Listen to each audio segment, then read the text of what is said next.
Bonjour tout le monde, j'espère que vous allez bien. Bienvenue aujourd'hui pour l'épisode numéro 2 de Our Vision Talks. Pour ceux qui n'ont pas vu l'épisode numéro 1, je vous invite grandement à aller l'écouter ou le visionner, que ce soit sur Spotify ou YouTube. S'il vous plaît, prenez le temps de mettre une étoile, 5 s'il vous plaît, si vous pouvez, de lâcher un pouce sur YouTube et de poser des questions en commentaire. Et si vous avez besoin de plus de précision, je vous invite à aller voir notre page respective, on prendra le temps de tous vous répondre. Oui.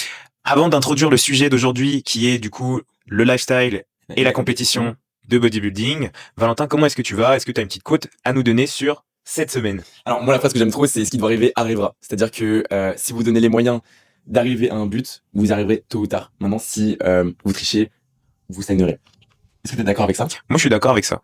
Autrement, moi je vais trop bien. Pro perso ça va trop bien, le mood il est incroyable. Et toi comment vas-tu? Moi, je redescends doucement de ma petite bulle de compétition. Donc, le chemin a été repris, ne vous inquiétez pas. Et également reprendre ma vie d'entrepreneur que j'ai pu mettre un tout petit peu en suspens durant ma préparation. Yes.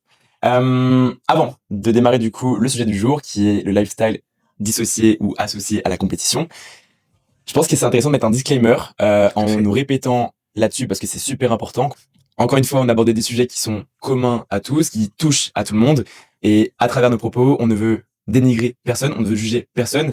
On souhaite seulement avoir une approche exigeante et bienveillante. Donc tout ce qui va être dit, encore une fois, aujourd'hui, sera là pour vous aider. Moi, je suis plutôt d'accord avec ce qu'il vient de dire. On est vraiment dans la bienveillance. On aime discuter de sujets qui nous passionnent. Oui.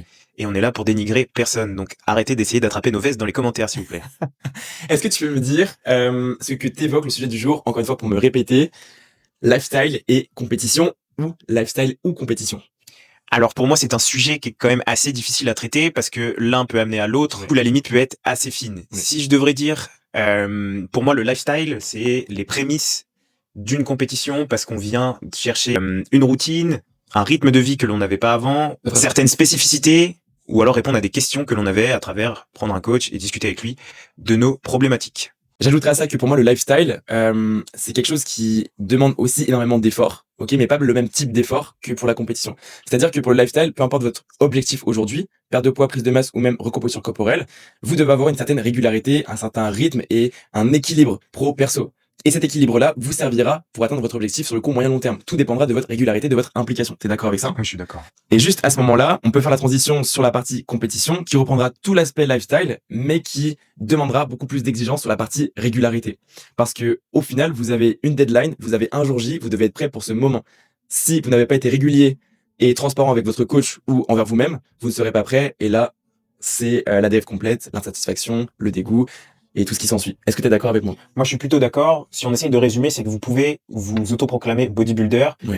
en suivre la discipline, Et tout ce que ça implique, mais ne pas avoir de deadline parce que tout simplement vous ne voulez pas concourir cette année-là ou les années futures. Vous ne vous estimez pas prêt, comme on a pu le dire dans le podcast précédent, mais que quand même vous pouvez suivre tout le chemin qu'implique la vie d'un bodybuilder en préparation. C'est juste que vous n'aurez pas de deadline, donc moins de stress, moins d'exigence. Vous pouvez faire des écarts aussi un peu plus contrôlés ou fréquemment. Par exemple, si vous êtes en train de réaliser un cut, vous n'avez pas une deadline de compétition que vous devez monter sur scène. Si par exemple vous avez envie de profiter un peu de votre été et que là vous avez un barbecue à faire, vous pouvez le faire. Là où un bodybuilder en prep, s'il monte l'été, il ne pourra pas faire ce barbecue. Vraiment, c'est bien résumé, c'est clair, concis, et je pense que ça parle à tout le monde. Et il vient de parler de barbecue, donc je pense qu'il est important du coup de parler de diète. On fait la transition directement, on joint l'utile à l'agréable. Pour toi, est-ce qu'une diète lifestyle est la même qu'une diète de compétition? Alors pour répondre à cette question, là encore la limite est très fine, mais je vais répondre non. On n'attend pas les mêmes exigences de quelqu'un qui est en lifestyle, pour ma part lorsque je coach quelqu'un, qu'une personne qui est compétiteur. Tout simplement parce qu'il y a des aspects qui rentrent en jeu. Si vous êtes en lifestyle, bien sûr que la digestion est importante, mais elle est davantage importante pour un compétiteur. Il faut qu'il se sente à l'aise, qu'il ait des aliments qu'il puisse digérer facilement, tout simplement pour pouvoir être le plus actif lors de son entraînement et pouvoir tout donner. Donc pour moi, c'est la principale chose que l'on va mettre en avant, c'est que vraiment les exigences ne sont pas les mêmes pour la diète. Dans la spécificité. Dans la spécificité. Oui, parce que du coup, pour un bodybuilder, une personne qui vraiment cherche la performance, l'optimisation, on va vraiment chercher à avoir un timing nutritionnel assez cohérent par rapport au moment où vous entraînez dans la journée pour gérer l'énergie et garantir un maximum de chances d'être productif. Et à l'inverse, pour quelqu'un qui se prend pas la tête, qui est juste là du coup pour une prise de masse ou une perte de poids, ben il n'a pas autant de pression à se mettre, bien que s'il a quand même une certaine logique, il assurera un maximum ses chances de progresser. Donc voilà, c'est juste l'aspect flexibilité qu'un lifestyle aura, qu'un non-compétiteur n'aura pas ou n'aura pas en partie. Pour rebondir là-dessus, est-ce que tu pourrais me donner une petite différence sur les repas, par exemple, entre un lifestyle, une personne qui vient pour un suivi lifestyle, et quelqu'un qui souhaite monter sur scène et ou qui concourt dans les prochaines semaines? Alors, Pour moi, je fonctionne avec un compétiteur de la même manière que je fonctionne avec un non-compétiteur. Tu l'as vu de toute façon pour ta prépa, Valentin, il a gardé sa même diète, lifestyle, donc il était en suivi prise de masse sèche, qu'au moment où il était en prépa. Il a gardé les mêmes aliments parce que ces aliments-là lui profitaient et on savait qu'il était à l'aise avec ceux-ci. Le seul moment où la diète a changé, c'est à 6-8 semaines de sa compétition où là on voulait vraiment mettre certains standards, certaines précisions, certaines quantités pour vraiment tout quantifier, tout calibrer et optimiser la structure de la diète pour assurer les réactions physio et assurer son bien-être tout simplement. La diète lifestyle d'une diète de compétition doit être la même si vous souhaitez garantir un maximum de progression. Est-ce que tu es d'accord avec ça? Moi, je suis d'accord avec ça, comme il l'a bien résumé, et les changements les plus notoires, c'est pour ça qu'on dit que la limite est assez fine, elles se font très, très proches, de l'arrivée d'une L'échéance. compétition. Un exemple, qui est quand même assez concret, à l'arrivée d'une compétition, ça va être du coup le timing des repas. Avoir un timing qui est sensiblement toujours le même lorsqu'on arrive, à l'échéance, et aussi la division. On va diviser davantage plus les repas. À titre perso, je suis passé de 4 à 6 repas pour avoir un apport constant sur le long de la journée, pour m'aider à supporter mon corps et les tâches que j'avais à faire durant cette journée. Gérer la forme aussi. Et gérer la forme, oui. Ouais, ça c'est important de comprendre. Et pour toi, sur la flexibilité alimentaire, est-ce que, il y a une réelle différence d'un suivi compétition à un suivi non compétition? Oui, il y a une différence. Lorsque l'on est compétiteur et que l'on souhaite faire un écart, par exemple, il devra être compté dans votre total calorique, OK. histoire d'avoir le moins d'impact possible sur votre forme physique, alors que vous êtes dans un suivi lifestyle. Cet écart, bien sûr, on doit faire attention, hein, mais cet écart peut ne pas être totalement maîtrisé, donc dépasser son total calorique et revenir à la diète dans le plan le lendemain. Et puis même, l'écart en lui-même peut générer, des variations de poids, des troubles physio avec une digestion un peu plus ralentie, parce que le corps ne connaît plus certains, aliments transformés de non transformés et c'est vrai que toutes ces réactions-là, quand on est dans un suivi compétition, ça peut être compliqué. Ça peut ralentir, encore une fois, la tendance de la progression et ça, faut le prendre en compte. Alors qu'un suivi de lifestyle peut se faire, plaisir, dans la limite du raisonnable, bien évidemment. Soyez, lucide par rapport aux écarts. S'ils ont des effets derrière, acceptez-les. Vous ne pouvez pas et vous n'avez pas le droit d'être frustré. Parce que si vous faites un écart, il faut être conscient de ces effets, derrière. Mais oui, je te rejoins du coup sur l'aspect, flexibilité du coup qui n'est pas possible dans un contexte de compétition, d'un contexte du coup non compétition. Mais il faut dire que si l'athlète a, je sais pas moi, 20 semaines de la compétition, il souhaite, genre changer du coup un aliment, il peut le faire. Mais là où est-ce qu'on peut, nuancer un petit peu le propos, c'est qu'en suivi compétition, on peut quand même avoir une certaine flexibilité dans la limite où cette flexibilité, elle est tolérée. Si la personne veut changer une source de glucides parce qu'elle la tolère, bah, elle peut, tu vois? Et c'est là aussi où il est important de parler de confort et de caractère sain. Dans un lifestyle, on veut maximiser ce caractère sain parce qu'il n'y a pas de pression à avoir, il y a une question du coup de bien-être. Plus la personne se sent bien dans son suivi, plus la personne va progresser et aura donc une sorte d'effet boule de neige. Alors qu'une personne en compétition, tôt ou tard, le caractère sain, il va diminuer. Parce que oui, au départ, il se sentira bien dans sa diète, ses standards du coup seront, celui qu'il aura choisi d'avoir parce que, il se sentira bien avec ces aliments-là. Mais tout l'aspect, santé, ben, ça va varier et on n'arrivera pas dans ces critères de santé et de caractère sain. Moi, je voulais rebondir là-dessus, justement. Tu as un compétiteur qui vient te voir, parce Oui, que du coup, il a une diète stricte proche de de son échéance, oui. et il te dit, cet aliment, j'aime pas. Comment est-ce que tu agis? Comment est-ce que tu gères cette frustration de la part du compétiteur? Parce que du coup, il a une diète qui ne lui plaît pas. Oui. Du coup, il se sent un peu mal à l'aise par rapport à ça. Est-ce que tu fais plein de changements d'un coup, ou alors est-ce que tu tâtonnes et que tu y vas pas à pas? Alors, les 2 réponses sont bonnes, dans le sens où faire un changement par un changement, c'est ce que je conseillerais. Maintenant, si tous les aliments, il les tolère pas, bah, faut tout changer. Et il faut justement, du coup, se rapprocher de quelque chose qu'il peut tolérer. Parce que faire un changement alors qu'il y en a 10 à faire et que tu sais personnellement qu'il y a les 10 à faire, bah, fais les 10 d'un coup, tu vois? Mais c'est vrai que plus on se rapproche, bah, de la compétition, moins on a droit à l'erreur. Donc un changement doit être fait l'un après l'autre, que ce soit, du coup, sur la partie alimentaire, la partie, dépenses énergétiques, ou même la partie, gérer training, tu vois? Pour gérer l'aspect récupération. On pourra en parler après. Est-ce que tu peux me dire, tu sais, un peu les petites phrases bateau, que tu as pu entendre au téléphone d'une personne, du coup, qui souhaite avoir un suivi lifestyle et qui avait peur, du coup, de, telle ou telle chose? Sur l'aspect diète? Ouais, sur l'aspect diète, sous prétexte qu'elle veut pas devenir bodybuildeuse. Parce que la diète, le cadre que tu lui offrirais, potentiellement, serait, pas adapté à elle. Elle aurait peur, du coup, de tout ce que tu pourrais lui produire, alors qu'au fond, toi, tu sais très bien que c'est absurde tout ça, tu vois? Oui. Là où j'ai eu le plus de, enfin, on va dire le plus de clichés lors de mes rendez-vous, ça va être sur le comptage des calories. C'est là où les personnes ont tendance à grincer des dents et à se dire ma vie va être trop robotique. Ouais. Donc, je vais devoir tous les jours calculer ce que je mange, j'aurai plus de plaisir à manger certains plats. Donc vraiment le cliché qu'ils ont, c'est qu'ils vont devoir faire du riz, du poulet et des brocolis tous les Ouais. jours pour pouvoir maintenir le cap dans leur suivi lifestyle, alors que pas du tout. On l'a évoqué, la clé quand même de votre réussite, ça va être justement la flexibilité, l'adaptation, garder des choses que vous aimez dans la moindre mesure où ça rentre dans vos macros et dans votre total calorique. Et soyez précis avec ça, c'est super important. Mais est-ce que pour toi, justement, il est bien de dire à la personne qu'elle peut progresser sans compter? Ou est-ce que c'est aussi une technique de vente? Tu vois, est-ce que toi, tu as déjà dit à une personne qu'elle pourrait progresser sans compter? Alors oui, vous progresserez toujours, il n'y aura pas de souci avec ça, dans la mesure où si vous souhaitez davantage de flexibilité et que vous décidez de ne pas compter vos calories, mais que votre plan est quand même maîtrisé, bien ficelé, vous progresserez. En revanche, vous ne progresserez pas aussi vite, parce que souvent quand vous nous appelez, c'est pour avoir du coup un résultat Très vite. le plus vite possible, le plus rapidement et surtout visible. Oui. Vous progresserez largement moins vite que quelqu'un qui est bien plus précis dans sa diète et dans son comptage de macros et de total calorique. Ok. Moi, j'ajouterais à ça que c'est une question de temps. Si vous avez une diète intuitive aujourd'hui, vous allez peut-être progresser effectivement du coup sur 4-5 semaines, parce que du coup votre plan d'entraînement va être source de progression et de la surcharge progressive. Mais dans quelques semaines, vous ne vous plaignez pas d'avoir du coup la stagnation, parce que la stagnation viendra du coup du manque de précision et le manque d'effort. Moi, ce que j'aime bien dire, c'est que l'effort appelle la récompense. Oui, c'est chiant de compter. Oui, c'est chiant de faire l'effort, de sortir la balance. Oui, c'est, je dirais, compliqué d'être exposé à ça avec son cercle social. Si vous avez de la chance, votre environnement et les personnes qui vous entourent vous comprendront. Mais c'est vrai que tout cet aspect effort, bah, c'est peut-être, oui, embarrassant, contraignant. Mais voyez justement, du coup, l'autre côté de tout ça. C'est-à-dire que si vous faites un effort, vous savez très bien que vous serez récompensé tôt ou tard. Donc moi, généralement, quand une personne me dit dès le départ, est-ce que je peux progresser en ne comptant pas mes macros et mes calories, je lui dis non. Moi, je lui dis non aussi. Mais Parce que tôt ou tard, en fait, la personne elle va se dire, bah ouais, mais du coup, tu m'as dit de la merde. Et du coup, moi, je lui dis, bah écoute, non, je t'ai pas dit de la merde. Parce que au final, j'avais raison. Dans la finalité, j'avais raison. Peut-être que dans l'instant T, tu pourras ta perte de poids si tu l'as fait de manière intuitive, mais tôt ou tard, te plains pas d'avoir des troubles, des effets et je dirais du coup un manque de progression. ouais, tout à fait. Ouais. Et il y a l'aspect comptage de calories, du coup, qui revient souvent dans les appels. Mm. Mais est-ce que du coup, il n'y a pas aussi l'aspect trop strict, trop, je dirais, militaire, avec cette peur du coup d'avoir un plan alimentaire imposé, tu vois? Parce que par là, on a du coup une tendance qui revient tout le temps là, en ce moment, c'est les troubles du comportement alimentaire. Oui, c'est vrai que ça, il y a beaucoup de posts sur les réseaux qu'on peut voir Mm. avec la notion de TCA, à Ouais. tort ou à raison d'ailleurs.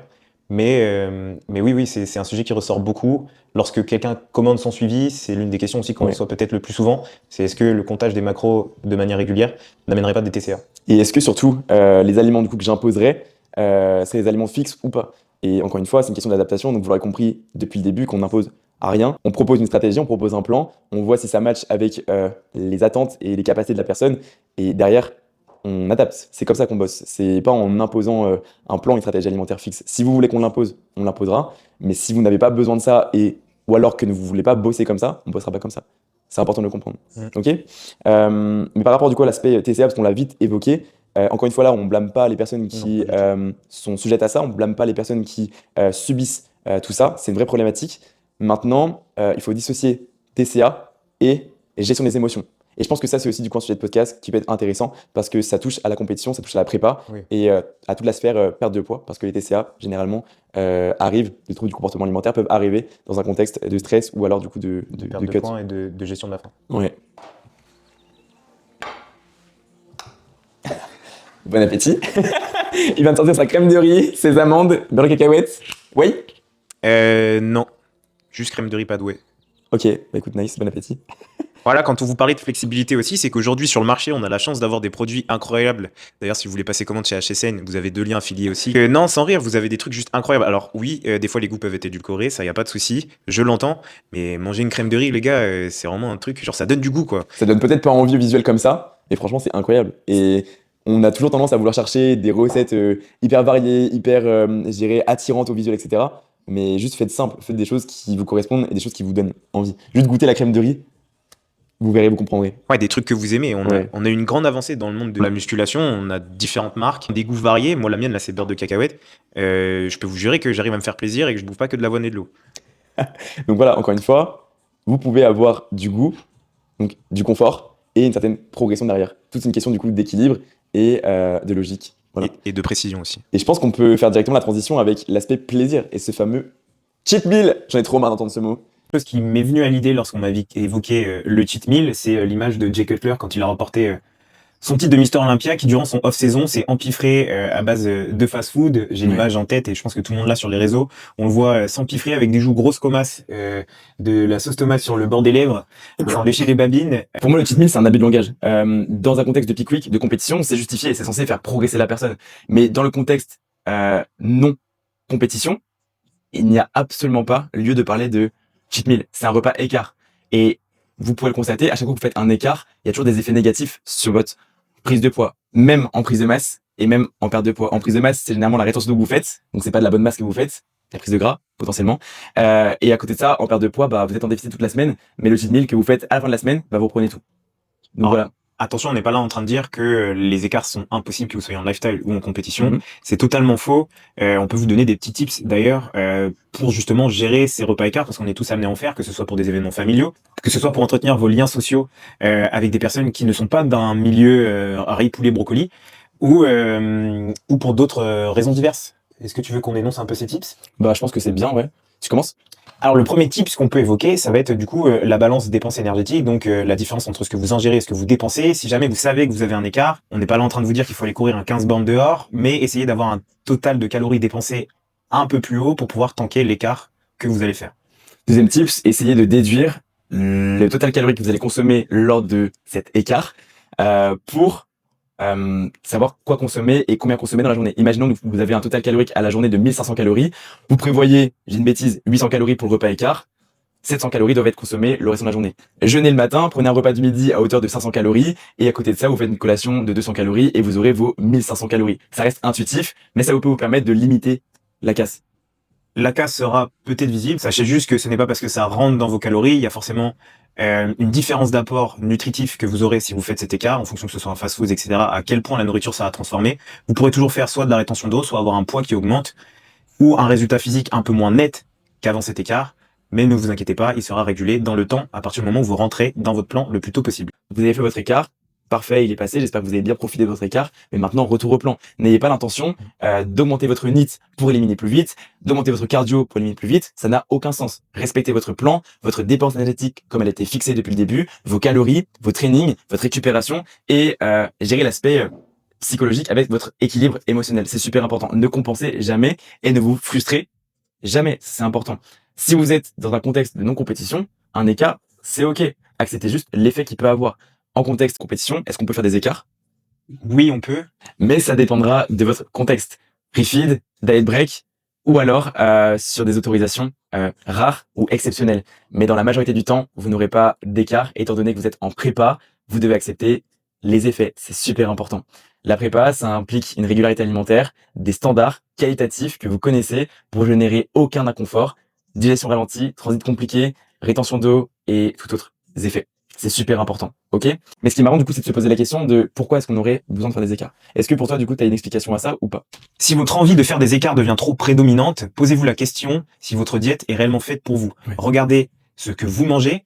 Si elle se résume uniquement à de la frustration parce que vous êtes basé sur du riz, poulet, brocoli, même si on a des amis Doberman à qui ça convient très bien, revoyez-la, échangez avec votre coach si vous en avez un, sur quel aliment plaisir vous pouvez incorporer dans votre diète sans exploser le total calorique. Le tout est de trouver un équilibre entre manger des choses que vous aimez et respecter son plan. C'est ça. Il se peut que la diète d'aujourd'hui vous plaise, mais que dans 3-4 semaines, bah, vous vous en lassez. Et si c'est le cas, n'attendez pas le point de non-retour. Parce que si vous attendez, bah, directement, vous aurez du coup une certaine lassitude, une certaine frustration, et vous aurez ce besoin de vous diriger vers les sucres, vers les aliments transformés. Et là, c'est, pour beaucoup, l'ouverture à la boîte de Pandore. Ouais. Un écart, on appelle un autre, on appelle un autre, on appelle un autre. Et là, du coup, c'est la voie vers la frustration, vers l'insatisfaction, vers l'abandon potentiellement. Il est juste question d'associer le confort à la productivité. Votre confort, c'est l'aspect gustatif, l'aspect plaisir dans votre diète. Et la productivité, c'est ce que vous demande le plan. Vos calories, vos macros, timing alimentaire, si possible, la gestion du transit, les bonnes stations de manière générale, avec la digestion et le côté psychologique, bien évidemment. Joindre l'utile à l'agréable. Exactement. Vous n'avez pas besoin d'avoir un plan alimentaire drastique pour progresser. Si vous ressentez de la frustration, changez vos standards. Tout en ayant un maximum de confort. Ne changez pas, je dirais, des pommes de terre par des pâtes. Si vous tolérez pas le gluten, ne mangez pas de gluten. Mangez pas de pâtes. Ou alors, acceptez les effets. Ouais. Un gros Mais mangez pas de pâtes si vous les tolérez pas, honnêtement. Ok. Donc voilà pour les écarts, est-ce que tu as quelque chose à rajouter? Si je peux rebondir du coup sur cette boîte de Pandore, justement, si écart l'IA, ne culpabilisez pas. Ça peut arriver d'en faire un, mais essayez de ne pas vous morfondre dans un état émotionnel en se disant j'ai fauté. Si vous revenez à votre plan très très vite, dans tous les cas, cet écart, il sera effacé avec le temps, juste, vous aurez perdu peut-être 1 ou 2 jours. 1 ou 2 jours dans une progression de lifestyle, c'est ok. Dans un contexte de compétition, On sera plus intransigeant. voilà. Surtout si vous vous rapprochez de la deadline. Voilà. Faire un écart 2 jours avant de monter sur scène. On évite, ok. Voilà pour la partie alimentaire, je pense qu'on a tout résumé. Je pense qu'on a saigné le sujet de la diète à l'échec. Ouais. Et du coup, en parlant d'échec, est-ce qu'on peut aborder maintenant le sujet de l'entraînement peut-être? Yes. On arrive sur la partie training. Est-ce que pour toi, tu vois déjà une différence dans la programmation, dans la conception d'un plan d'entraînement compétiteur à un non-compétiteur? Je pense que la base de dire qu'un compétiteur, c'est quand même un athlète, c'est quelqu'un qui est déjà entraîné. Ok. Alors qu'un suivi lifestyle, ça peut être une personne qui découvre ce milieu-là et qui vient du coup chercher une routine et un mode de vie adopté. Et cette personne-là, justement, qui est nouvelle dans ce milieu-là, peut avoir des appréhensions à s'entraîner à haute intensité. Alors là, ce qui va peut-être différer, c'est du coup sa proximité à l'échec. On va peut-être chercher à davantage ajouter du volume sur ses séries pour qu'elle appréhende son mouvement, pour qu'elle appréhende sa programmation et petit à petit l'amener vers un échec musculaire prononcé. Mais je pense que Bien révisé. le côté lifestyle n'a pas besoin d'autant d'exigences sur la partie physique. Par là, je veux dire que, imaginons, moi en tant que coach, je vois qu'il y a un gros déséquilibre haut du corps, voire bas du corps, pour une femme, et que la dame en question ne souhaite pas développer son haut du corps. À nous, en tant que coach, on doit sensibiliser la personne sur ce que nous, on aurait fait, mais c'est elle qui aura le dernier mot sur ses attentes, sur ses besoins. Et nous, on programme en fonction. On évitera de tomber dans le surentraînement, bien évidemment, mais on fera tout du coup pour respecter la demande initiale. Et si la demande évolue au fur et à mesure du temps, on adaptera continuellement, il n'y a aucun souci. Mais une programmation du coup d'un non-compétiteur est complètement différente d'une programmation d'un compétiteur qui lui sera exposé à des besoins par rapport aux critères men's physique, bodybuilding, bikini, wellness, figure, classique, j'en ai oublié sûrement. Bikini Angel.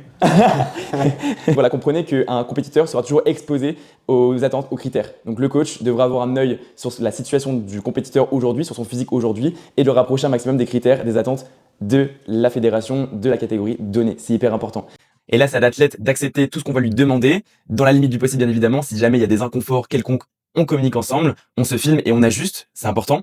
Et à la différence de l'athlète, Je pense qu'on peut prendre mon exemple à moi Ouais. pour que tu puisses justifier justement pourquoi est-ce que justement on a viré mes jambes au profit de certains détails pour entrer dans la catégorie men's. ok. En fait, en men's physique, pour Valentin, on a besoin du coup de haut du corps, d'un taper, donc un dos qui part bien enlevé, d'une taille fine, d'un dos très large, des épaules, une sens scapulaire, et les jambes ne sont pas une attente primordiale. Les jambes sont de plus en plus une attente parce que voilà, faut que les jambes remplissent le short, mais c'est pas une attente primaire. L'attente primaire, c'est vraiment le haut du corps avec quelque chose d'harmonieux, d'assez sec et d'assez rempli, la fullness. Donc c'est pour ça qu'au fur et à mesure de la programmation de la sèche de Valentin, on a adapté la programmation et on a enlevé les jambes pour dédier davantage de volume sur les besoins que l'on avait, épaules, pectoraux et la chaîne post avec le dos. Donc voilà, comprenez qu'en tant que coach, on doit toujours driver notre athlète vers ce qu'il y a besoin de faire dans un timing précis, dépendamment de la fatigue, dépendamment de l'évolution physique. C'est super important. On doit toujours rester informé de la situation actuelle par rapport à ce que l'on vise au final. La situation initiale ne compte plus quand est-ce qu'on regarde aujourd'hui à l'instant T. Tout ce qui compte, c'est ce qu'on a maintenant, de ce qu'on doit se rapprocher dans quelques semaines. C'est ça. Lorsque vous êtes athlète, vous aurez forcément peut-être du coup des exercices qui vous plaisent moins, mais Ouais. sachez que du coup la stratégie est que pour vous faire correspondre à une catégorie et vous aider à remporter justement cette catégorie, c'est de renforcer vos points faibles. Qui dit point faible dit peut-être des exos moins fun pour vous, mais voyez ça comme un challenge, un rendez-vous chaque semaine pour pouvoir progresser et amener le meilleur physique sur scène. Par là, ne soyez pas frustrés, ok? Parlez-en. Il y a toujours une solution. Bien évidemment, il y a des exercices qui, à mon sens, à mes yeux, ne se remplacent pas parce que voilà, il y a des exercices qui sont trop importants pour des contextes donnés. Mais si vraiment c'est problématique, parlez-en, ok? L'aspect productivité prime énormément, mais s'il y a des inconforts articulaires, je pense qu'il est primordial de les prendre en considération et d'adapter. Maintenant, je pense que c'est intéressant de se demander, est-ce que tu demandes à un suivi lifestyle de s'entraîner de la même manière à un suivi compétiteur? À mon sens, il ne doit pas y avoir de différence. Si vous êtes à l'aise avec l'idée de vous entraîner à l'échec, faites-le. Osez tenter ces dernières répétitions qui vous feront gagner du muscle. C'est vraiment là où on reconnaît quelqu'un qui a un vrai mindset de champion. C'est quelqu'un qui va aller à l'échec sur ses séries et qui n'a pas peur de se faire mal. Dans un suivi lifestyle, si vous ratez une séance, c'est pas forcément très grave, ça peut arriver. Maintenant, en suivi compétition, il y aura toujours cette exigence qui va être très élevée. Vous n'avez pas forcément le droit à l'erreur, que vous vouliez ou non, que vous soyez fatigué ou non, faut que le job soit fait, faut que cette case soit cochée. En suivi lifestyle, vous n'avez pas cette pression. La seule chose qu'on vous demande en suivi lifestyle, c'est de rester aligné par rapport à votre implication. Si vous êtes à fond sur tous les plans, vous pourrez escompter des résultats rapides, cohérents par rapport à votre implication.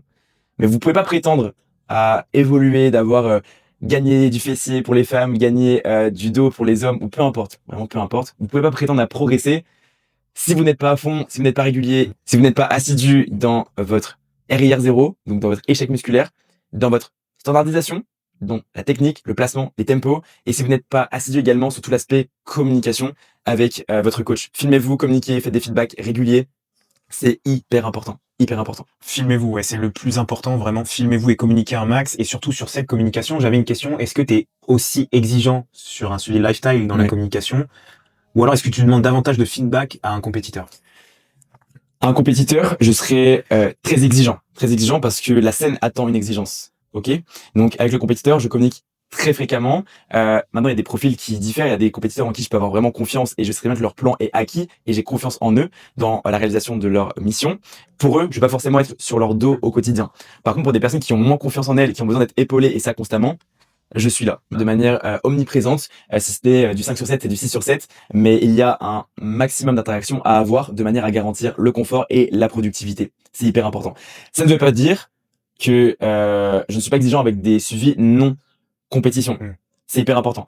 Ça veut dire que je suis plus bienveillant envers certains contextes. Il y a une personne qui traverse un contexte compliqué, je vais pas lui dire écoute on a perdu du temps. Je vais pas la faire culpabiliser. Je vais la sensibiliser par rapport à ce qu'on a besoin de faire, par rapport à ce qu'on a prévu. On n'est pas dans les clous, on reste réaliste, on reste pragmatique, mais en aucun cas on va faire culpabiliser la personne. Je reste exigeant 99% du temps, mais s'il y a des moments qui sont hyper challengeants, on reste quand même bienveillant et c'est pour moi la base. Mais outre ces moments exigeants, je reste hyper exigeant quand même avec les suivis lifestyle, c'est hyper important. Et ils ont la même attention. Vous ne devez pas avoir de différence, de considération envers quelconque suivi. Il y a un homme, une femme, c'est la même chose. Compétiteur, non compétiteur, c'est la même chose.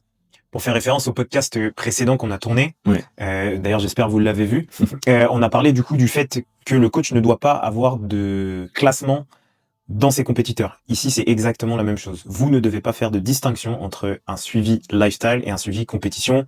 Nous, à titre personnel, on s'occupe de la même manière, c'est-à-dire qu'on individualise, on a le même niveau d'attention, que ce soit pour une personne qui vient pour du lifestyle ou une personne qui vient pour un suivi compétition, un compétiteur. C'est hyper important, parce que dans les deux cas, compétition ou non compétition, on prétend à des résultats. La différence, c'est peut-être le timing. Parce que en compétition, vous aurez un jour J, une échéance, ou même plusieurs, mais vous aurez quelque chose à rendre, tôt ou tard. Alors qu'en lifestyle, vous n'êtes pas pressé. Peut-être que si vous êtes pressé d'avoir du coup votre objectif, bah tant mieux. Parce que dans les deux cas, ce qu'il y a à comprendre, c'est que vous soyez en lifestyle ou en compétition, le but est le même. Donc le rôle du coach, c'est de vous apporter la même chose à l'un et à l'autre. Ce qui va peut-être changer, c'est le degré d'exigence, c'est tout. Parce que dans un contexte, vous avez une échéance, une date butoir, quelque chose à rendre, un look à proposer. Donc une exigence, encore une fois, pour me répéter, c'est hyper important de le comprendre parce que c'est vraiment de ça dont il s'agit.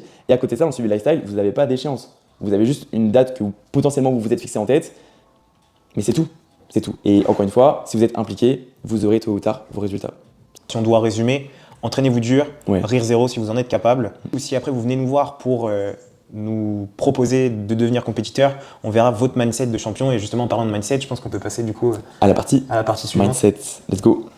Partie mindset. Première question. Est-ce que pour toi, ta mentalité en tant que coaché lifestyle a changé de celle que tu as aujourd'hui en tant que coaché athlète?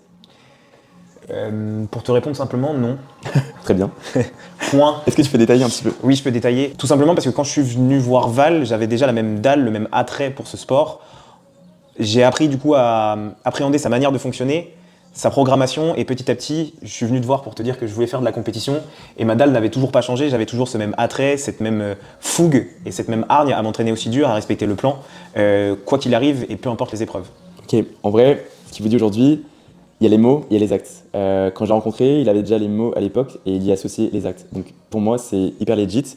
Et c'est ça aussi qu'il y a à comprendre, c'est que Valentin est un athlète en devenir. Il est devenu athlète parce qu'il a eu les actes qui étaient à la hauteur de ses mots. À côté de ça, ça ne veut pas dire qu'un suivi lifestyle sera toujours amené à concourir. Si vous êtes aujourd'hui dans une optique de prendre soin de vous, de développer votre masse musculaire ou juste chercher esthétisme qui vous correspond, aucun souci.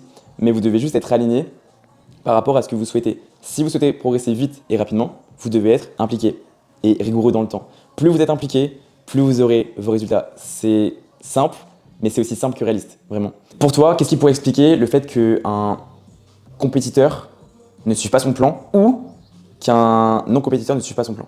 Et que ça le justifie, à tes yeux? Et que ça se justifie. Ouais. Après, chacun est différent, on réagit tous et toutes pas de la même manière, on a tous un bagage émotionnel à gérer. Ouais. Que vous soyez compétiteur ou non, si jamais vous avez des frasques qui vous arrivent dans la vie, si vous avez des embûches qui viennent sur votre route, on n'est pas tous à même de se dire je m'enferme dans cette bulle et je continue mon aventure. On a peut-être aussi besoin de souffler, de potentiellement prendre une semaine de off, de potentiellement prendre deux, de potentiellement remettre aussi son projet en question parce qu'il y a des épreuves qui sont plus dures que d'autres à accepter. Oui, il y a des moments de vie qui ne sont pas à négliger. Mais est-ce que tu pourrais me dire justement quels événements pourraient justifier tout ça? Qu'est-ce qui ferait que toi en tant que coach, t'accepterais qu'un élève suive pas son plan, que ce soit du coup coaché lifestyle ou coaché compétiteur? Alors tout dépend aussi de si vous voulez m'en parler ou pas, mais si par exemple vous vivez un décès dans votre famille, une rupture amoureuse ou alors une situation qui s'en rapproche grandement, on est à même de comprendre, on n'est pas des tensionnaires, on n'est pas des dictateurs, on est à même de comprendre que vous avez besoin de temps pour réfléchir, pour aussi vous mettre au clair avec ces idées. Et je pense qu'à mon sens, c'est ces raisons-là qui pourraient faire que soit un compétiteur remette en cause potentiellement une prépa, ou qu'un suivi lifestyle puisse prendre quelques semaines pour lui, voire plus si besoin. Ok, ça se tient. Encore une fois, hein, l'aspect du coup lifestyle n'a pas de pression à avoir, n'a pas de deadline. Donc en soi, si vous décidez de mettre de côté la partie bodybuilding, musculation, bien-être, fitness, bref, appelez ça comme vous voulez, vous pouvez mettre ça un petit peu de côté. Encore une fois, il a dit des événements très graves, des décès, la maladie, déménagement, rupture, peu importe. Tout se justifie en contexte lifestyle. Tout se justifie, tout peut être justifié en soi. Il n'y a pas besoin du coup d'avoir l'accord de qui que ce soit pour que ce soit justifié. Tant que vous êtes en accord avec ce qui peut se passer et les effets que ça peut avoir, pas de souci, vous pouvez mettre votre plan de côté. Maintenant, un compétiteur, je suis pas sûr que tout se justifie. Pour moi, la seule chose qui se justifie, c'est sa propre santé. Ou la santé d'un proche, à la limite. Mais moi, si je fais la parallèle du coup avec ce que j'ai vécu, moi j'ai perdu ma relation amoureuse du coup de 3 ans, donc ça s'est terminé. C'était très dur pour moi. J'ai eu à côté de ça le décès de mon père qui s'est réalisé, qui s'est passé. Pendant ta prépa. Ouais, pendant ma prépa, et j'ai concouru. J'ai perdu mes 40 kilos sur les 5 mois qui m'étaient dédiés. J'ai pas flanché. Un compétiteur, c'est all-in. Vous avez un objectif, vous n'avez pas d'autre choix que de respecter la promesse que vous avez donnée à votre coach et que vous vous êtes faite à vous-même. Assumez, je dirais vos mots. Pour moi, c'est ma vision. Maintenant, encore une fois, tout est une question de subtilité, de contexte émotionnel. Si la famille, pour vous, c'est hyper important, bien que pour moi, c'est important, mais si pour vous, c'est quelque chose qui est inconcevable et qui vous déstabilise tellement au point que votre prépa doit s'arrêter, ça se justifie, tout peut se justifier. Mais restez en accord avec vos promesses, restez en accord avec votre objectif, parce que je pense que moi, si j'avais arrêté du coup ma prépa, mon père, il n'aurait pas été content. Vous voyez ce que je veux dire? Donc essayez du coup de comprendre ça. Il y a une certaine exigence autour de la préparation, autour du contexte de compétition qui ne vous laisse aucune place au hasard et aucun répit. C'est tous les jours, tout le temps et à une fréquence très élevée et une intensité très élevée. Vous serez dans l'extrême, vous n'aurez pas d'équilibre quand vous êtes en prépa. Vous serez toujours fatigué, vous aurez toujours envie de dormir, vous aurez toujours envie de vous reposer. Vous n'avez pas de moment off en prépa. Toujours ce rush. Et encore une fois, c'est pour ça que ce sujet est intéressant, c'est parce que la limite est très fine entre les deux parties. Et puis c'est individualisé à chacun. Je le répète, chacun a sa manière de gérer les choses. Donc nous, on agit comme ça parce que on est comme ça quand il nous arrive quelque chose. On a ce besoin de se recentrer sur une seule chose et on a nos convictions, nos dates limites et on a des deadlines et du coup on est allé jusqu'à nos deadlines, peu importe les embûches qu'il pouvait y avoir sur la route. Mais tout le monde ne fonctionne pas comme ça, donc encore une fois, c'est dépendant de la personne. C'est dépendant de chacun. Donc si jamais ça vous arrive, discutez-en avec votre coach aussi, hyper intéressant. Je pense que les deux mots qui vont ressortir de ce podcast, ça va être la communication et la dalle. Ouais. Et ça ne veut pas dire que cette dalle et cet esprit all-in, donc le fait de vraiment être à fond dans votre process, c'est quelque chose qui sera propre à la catégorie compétition. Hein, okay. Même en lifestyle, on a démarré en lifestyle tous les deux, on avait déjà la dalle à l'époque. Vous voyez, on l'a toujours aujourd'hui en contexte de compétition. Mais voilà, c'est quelque chose du coup qui vous êtes bénéfique. Si vous avez la dalle en contexte lifestyle, vous verrez qu'une victoire va en amener une autre, ça sera l'effet vraiment positif boule de neige. Et vous apprendrez tellement sur vous-même, vous aurez tellement de satisfaction, de confiance en vous qui va être grandissante et de progrès derrière. Parce que plus vous êtes impliqué, plus vous aurez de résultats. Donc juste suivez votre plan aussi longtemps et aussi sainement que vous pouvez avec un maximum de confort. Et à ça vous y joignez donc la productivité. vous aurez tout gagné, vraiment vous aurez tout gagné. Il n'est pas question d'avoir quelque chose de trop drastique, de trop extrême quand vous êtes en lifestyle. En compétition, c'est subtil. Je pars du principe que les dernières semaines sont très exigeantes, vous êtes dans un extrême, vous n'avez pas le choix. Est-ce que tu vois d'autres choses à rajouter pour la partie mindset? Je pense que non, je pense qu'on a fait le tour, honnêtement. C'est quelque chose à retenir. Ce serait l'aspect communication avec votre coach, rester alignés ensemble. Rappelez-vous votre contexte. Si vous êtes en lifestyle, soyez bienveillant, restez quand même exigeant dans votre contexte. Si vous avez envie de vite progresser, faites en sorte que l'exigence soit très élevée, mais restez bienveillant selon donc, les embûches que vous pouvez traverser. Et il en va de même pour l'aspect compétition. Communiquez avec votre coach, que ça aille bien ou non, communiquez. Les premières semaines seront relativement simples, mais au fur et à mesure du temps, ça va se gâter, ça va être très compliqué. Et c'est à ce moment-là où votre coach vous sera non seulement une aide pour vous guider, mais c'est aussi un pilier psychologique. Donc communiquez à fond, restez lucide, restez les yeux rivés vers votre objectif, et c'est vraiment ce qui vous réussira. Tôt ou tard, vous pourrez être fier de vous, si ce n'est même déjà le cas. Du coup, je pense qu'on a abordé un peu toutes les thématiques qu'il pouvait y avoir entre cette limite très fine entre le lifestyle et le bodybuilding. Je ne sais pas si tu vois d'autres choses à aborder ou si on peut conclure. Je pense qu'on peut faire une grosse synthèse de tout ça, et on fera une ouverture sur un truc que j'ai en tête qui est hyper importante.